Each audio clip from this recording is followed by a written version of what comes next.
Good morning, everyone. Myself Vivek Bangade, Assistant Professor, Department of ISC, Scientist of Technology, Rajan Kunte, Bengaluru. Today we are going to see the first V2 syllabus database system management library. It is library database. So when we consider the library database, what are the entities we can comes under the we can identify which comes under the library database. One is book, book authors, publisher, book copies, book lending, and library rights. These are some of the entities assigned by the VTU in the VTU syllabus. So here book ID, title, publisher is publisher here. For book authors, there are some attributes assigned like book ID, author name, address, phone, then a book ID, branch ID, number of copies. For book lending, book ID, book branch ID, card number, date out, and due date. These are some of the attributes assigned for the book lending. When it comes to library branch, branch ID, branch name, and alter. These are some of the attributes we are given for the library branch. Here, before constructing the database, we have to use this schema of the given database. We have to convert this into relational schema diagram. After converting relation schema diagram, with the help of the relation schema, we are going to construct the database. The main step for first step of constructing database is to create a tables. Create a tables. Whatever the tables they are given, you can say as tables or a entity or relation. We can create a table. After creating table, we want to apply some of the constraint to this attribute, like whether we want to make this book ID as a primary key, or this publisher here as a foreign key, or if we want to give a specific value to this book ID, like book ID of 10. So this book ID should be within a 10 characters or 10 digit. Right? If you want to do a constraint like this, so we're going to give the constraint to the table. So for adding constraint like this to the table, like for foreign key or to the primary key, we can add this in two ways. One explicitly and second one is the implicitly. Explicitly means while initially while creating the table only, we are going to add primary key and foreign key to the table. That is explicitly or implicitly. When it comes to explicitly, after creating the table, we are going to add the constraint. Explicitly, we are going to add the constraint to the table by using alter command. The main advantage of adding the constraint by using explicit way, that is, while explicitly adding the constraint to the table, we are going to give a constraint name in the command. If we future, at the time, we need that attribute to act as a primary key. So, but in future, we don't want that attribute to act as a primary key. So, we want to remove that constraint. Whatever the given to that attribute, we want to remove that one. We want to drop that constraint. So there we're going to use that constraint name, whatever the constraint name we have assigned, while we are using to specify that as primary key, we can drop the constraint on that particular attribute. That is the main advantage. Okay, if we made any mistake while assigning the value or while assigning the constraint to the table, then we can use the drop command to drop that constraint, and we can add a new constraint.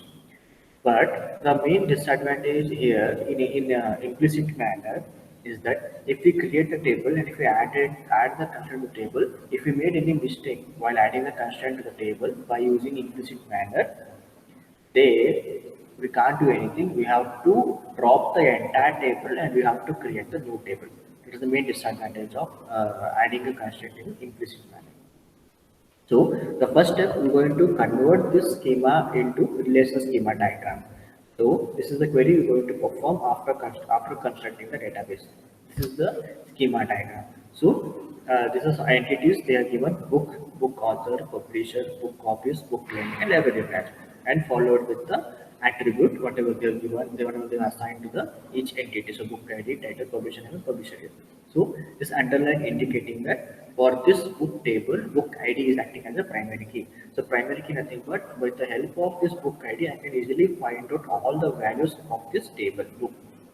This book ID is uniquely identifies the tuple, or you can uniquely identifies the row values. So that is why we made this book ID as a primary key. And while constructing the database, each table should contain one minimum key. minimum one primary key.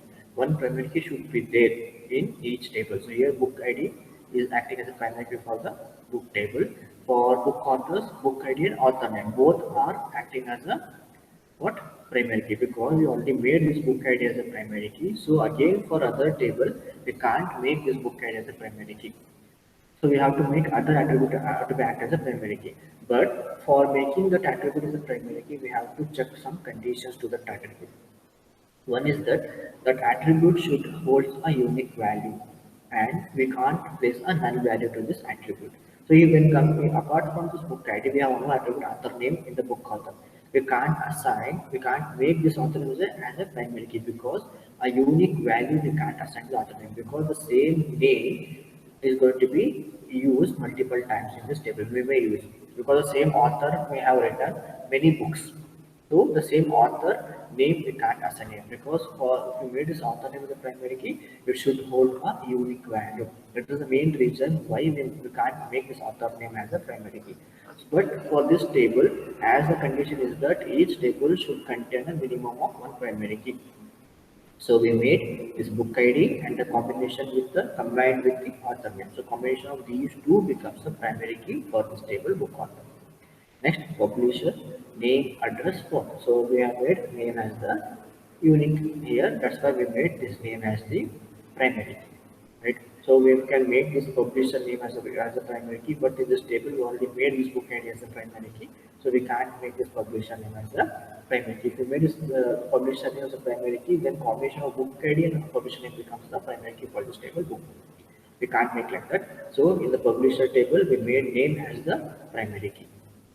Then when it comes to book copies, book ID, branch ID, number of copies. So book ID already made a primary key in the book table.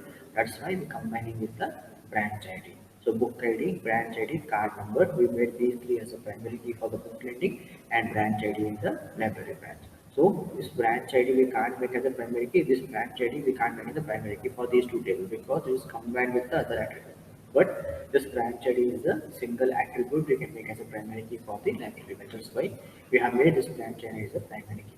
Now we have made this name as a primary key, so other attribute in a different table the same name, we can make it as a foreign key. So this is name, this is publisher name becomes the foreign key, right? Why we need this foreign key and primary key is in order to join these two tables, in order to retrieve values from these two tables. At that time we want to join the table. For joining purpose, we're going to use this primary key and foreign key. Okay, so this is the primary key. This is the foreign key. So foreign key is publisher name of the book table references to the name of the publisher table. In the same way, book ID is going to be acting as a foreign key. It is whichever the table is having book ID, all those table attributes is acting as a foreign key, and the book ID of the book table is acting as a primary key. So whichever we find, that is going to be pointing out towards the primary key. The branch ID is the primary key here. The branch ID of the book lending and branch ID of the book copies are acting as a foreign key. So now we're going to construct the table by seeing this diagram. How to going to construct the table? We're going to create table for the book first, book author, publisher, book copies, book lending, library branch.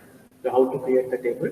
So we have a statement called create table, table name. So create table, table name is publisher. First we are trying to create table for publisher. So create table, publisher, name is the attribute, and varchar data type followed with the some values. So the constraint we are adding to this name. So what it indicates, only 20 characters this name can hold.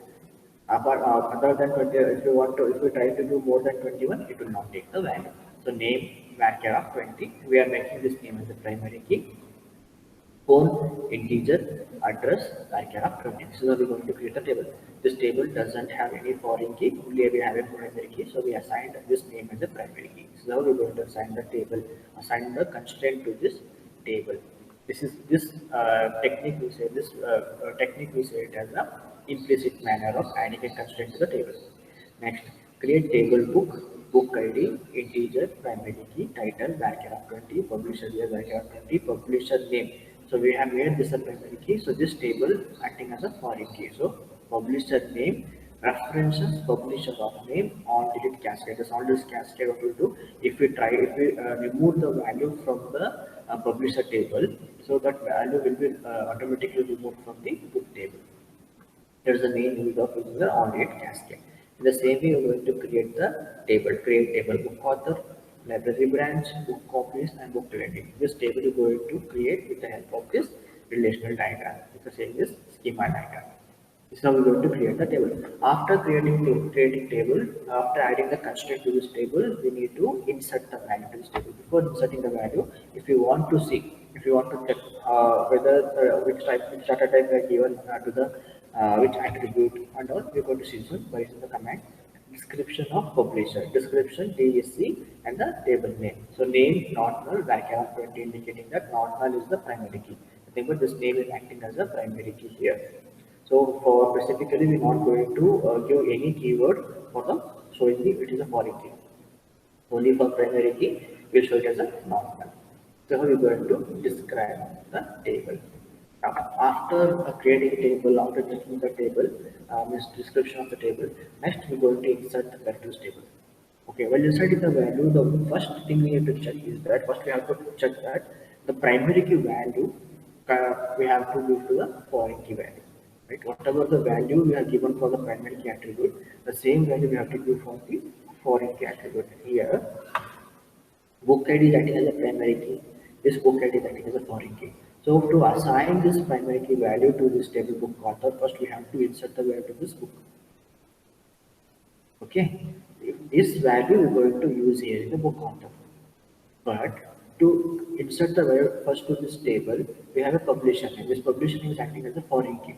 Means we have to give the name for value to the publisher first.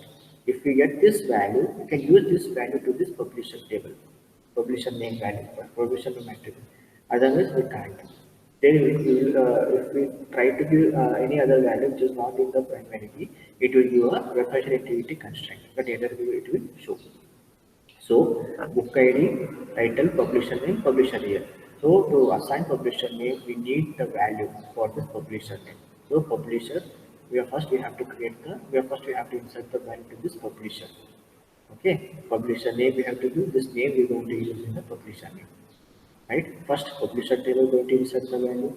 Second, book ID, title, publisher name, and publisher name. This is acting as a primary key, so we can give the name, we can give the value, set the value here, we can use the value here, and we can use this value here in the publisher name for this foreign key and the publisher. So first we're going to insert the value for the publisher table, second for the book table, third to the book author, we can use the same book ID here, so for third for the book author, fourth we have to give the value to the library branch because this branch ID is actually the foreign key. It's expecting the value from this library branch ID, primary key. So we have to do value here first. So first, second, third, fourth is library branch, then I can do fifth for book office and sixth for booklet. In this manner only we have to insert the value. So I will repeat. First we have to insert the value for publisher table, second for book table, third for book author, fourth for library branch, fifth for book copies, and sixth for book lending. This is the way we're going to insert the value. So while inserting the value, we have to insert minimum 5 values to each table.